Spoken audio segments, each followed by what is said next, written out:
ആധുനിക കാലത്ത് കത്തിന്റെ പ്രാധാന്യം കുറയുന്നുവെങ്കിലും ഒരു കത്ത് വരാൻ പ്രതീക്ഷിക്കുന്ന മനസ്സ് നമ്മളിൽ എവിടെയോ ഉണ്ട്.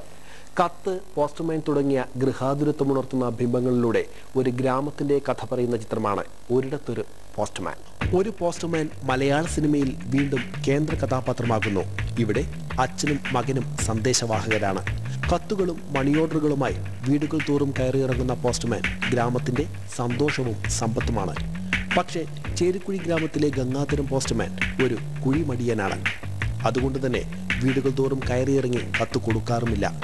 ആളൊരു ഫുട്ബോൾ പ്രേമി ആയതുകൊണ്ട് മേൽവിലാസക്കാരനെ ഏൽപ്പിക്കാത്ത മണി ഓർഡറുകൾ ടൂർണമെന്റിനും കളിക്കാർക്കുമായി പശ്ചാത്താപമില്ലാതെ ചെലവഴിക്കും.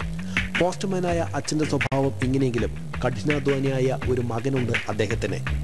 PRDയിൽ ഒരു ജോലി നേടണമെന്ന ലക്ഷ്യമാണ് ഇദ്ദേഹത്തിന്. അച്ഛന് സർക്കാർ ജോലിയോട് പുച്ഛമാണെങ്കിൽ മകൻ രഘുനന്ദന് സർക്കാരിൽ നിന്നും ഒരു ജോലി കൂടിയേ തീരും. മടിയനായ അച്ഛൻ കാരണം കണ്ടെത്തി അവധിയെടുക്കുമ്പോൾ മകൻ രഘുനന്ദനാണ് കത്തുകളുമായി മേൽവിലാസക്കാരെ തേടിപ്പോകുന്നത്. ഇത് നാട്ടുകാർക്ക് ഏറെ താല്പര്യവുമാണ്. കാരണം കാലങ്ങളായുള്ള കത്തുകളും സന്ദേശങ്ങളും കൃത്യമായി രഘുനന്ദൻ എത്തിച്ചു കൊടുക്കും. ഇതിനു പുറമെ രഘുനന്ദൻ PSC പരീക്ഷകൾക്കുള്ള കോച്ചിംഗ് സെന്ററിലെ അധ്യാപകൻ കൂടിയാണ്. ഇവിടെ വിദ്യാർത്ഥിനി ഉഷയുമായി രഘുനന്ദന് മാനസികമായ ഒരു അടുപ്പമുണ്ട്. മനസ്സിലെ കാര്യങ്ങൾ തുറന്നു പറയുന്ന പ്രകൃതക്കാരിയാണ് ഉഷ. മീരാനന്ദനാണ് ഉഷയെ അവതരിപ്പിക്കുന്നത്. രഘുനന്ദനായി കുഞ്ചാക്കോ ബോബനും.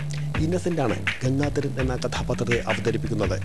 സരസനായ SI ഷാഹുൽ ഹമീദിന്റെ വേഷത്തിൽ കലാഭവൻ മണി ചിത്രത്തിലുണ്ട്. സിനിമയുടെ കഥാഗതിയിൽ വഴിത്തിരിവുകൾ സൃഷ്ടിക്കുന്ന യാസി മുബാറക് എന്ന വൈൽഡ് ലൈഫ് ഫോട്ടോഗ്രാഫറായി ശരത് കുമാർ എത്തുന്നു. പ്രകൃതി സ്നേഹിയായ യാസി മുബാറക് പുകയിലയും പ്ലാസ്റ്റിക്കും ഒന്നുമില്ലാത്ത ഒരു നാട് തേടിയാണ് ചേരിക്കുഴിയിൽ എത്തിയത്.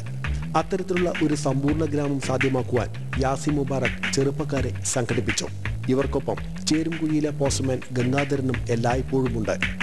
യാസി മുബാറക്കുമായുള്ള ഗംഗാധരന്റെ സൗഹൃദം ദൃഢമാകുമ്പോൾ ഇരുവരിലും മാത്രം ഒതുങ്ങുന്ന ചില രഹസ്യങ്ങളും ഉണ്ടാകുന്നു.